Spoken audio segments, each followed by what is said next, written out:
Hello vlog people, I'm feeling better today. I'm about 75%. I feel like I'm better and then I kind of hit a wall. But this morning was the first day in 3 days that I actually woke up being able to speak, which is great for me, but not necessarily good for you, because I'm kind of ranty today. It has come to my attention that actual relatives of mine and Danny's on both sides of our family are saying things that kind of scare the shit out of me. One of our relatives, who shall go nameless, said that they heard that there's a rumor that Barack Obama is a Muslim terrorist and that he's an actual terrorist plant trying to get into office to take over the country. Okay, the other relative on another side of the family, who shall also go nameless, said that you could tell that when he was sworn into office as a senator, his hand wasn't all the way on top of the Christian Bible, which proves that he was anti-Christian, anti-American, and therefore Muslim. Now, I know that we're living in an age where ignorance is like, whatever they tell us, these people believe. And we somehow have decided that we want in a president the person that reflects us. It's not necessarily better than, that reflects us, that, doesn't necessarily like to read, that kind of believes everything they're told, and gets very confused by polysyllabic words. I don't understand that. I don't understand that the concept of wanting a leader to reflect that. I mean, what does that say about where we are in this country? It makes me crazy that in this information age there is no information, that these things that are literally facts. Barack Obama is not a Muslim, and even if he were, that's not really the issue. It's about the idea that everything is twisted. It bothers me that that global warming is something that needs to be studied a little further. It bothers me that evolution has come to mean it's like a theory. These things make me crazy because people purport these things. I get emails from intelligent people. One person in particular, Republican, who sends me these things on these crazy ideas. I remember one that was about how Al Gore was protecting Osama Bin Laden, and there was this whole thing, it was with Oliver North. And I went and I investigated where this came from, and of course it was complete fabrication and complete lies and part of a Republican spin.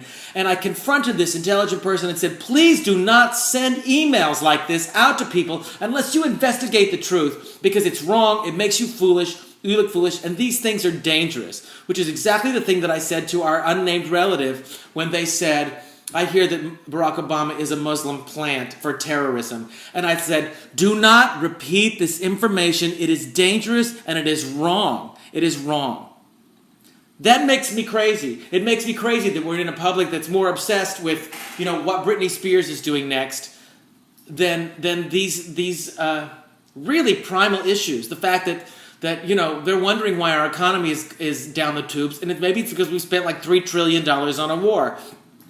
How much more information does it take? I can't remember the quote. I'll find it. You know what? I'm going to find it and I'm going to come. Okay, I'm going to say the quote, and I'm not going to tell you who it is. I'm going to read it to you.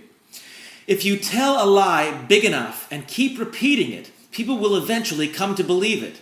The lie can be maintained only for such time as the state can shield the people from the political, economic, and or military consequence of the lie. It thus becomes vitally important for the state to use all of its powers to repress dissent.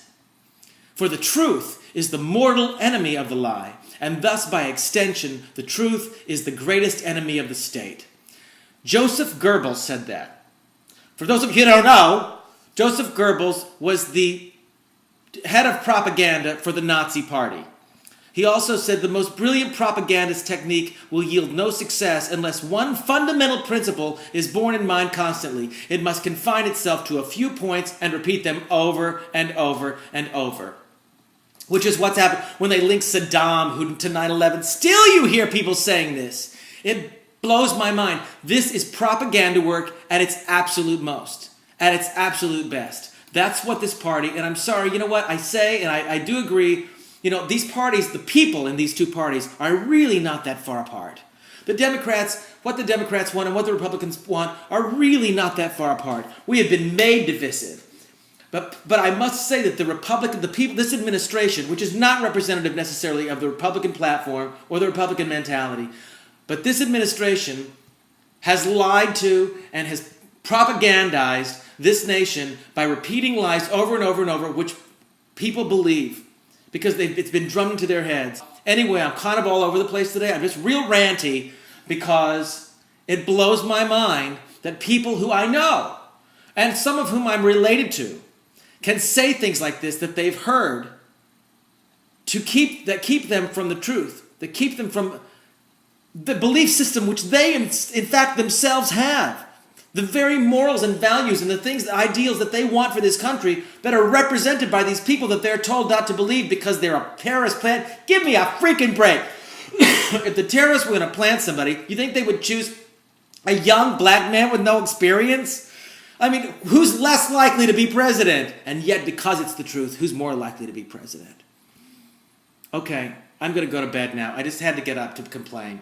And because I had a voice, and when I don't get to talk for a while, then I've got a lot to say. Does any of this make sense? Do something wonderful for somebody. Tell the truth! Bye. Tell me what it's good for. It ain't good for nothing. Why can't we be together and love one another like brothers? Why can't we all be free? Instead of looking for the enemy, raise the flag, salute the cash, the illusion of control. Let's take it, Jerusalem, and the rocket's red glare is more than I can bear. You keep me so scared and unaware, like I don't care, and unprepared for the government lair.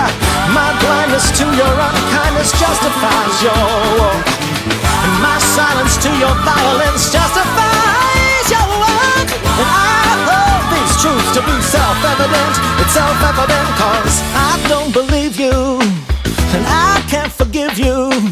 Don't wanna see you anymore.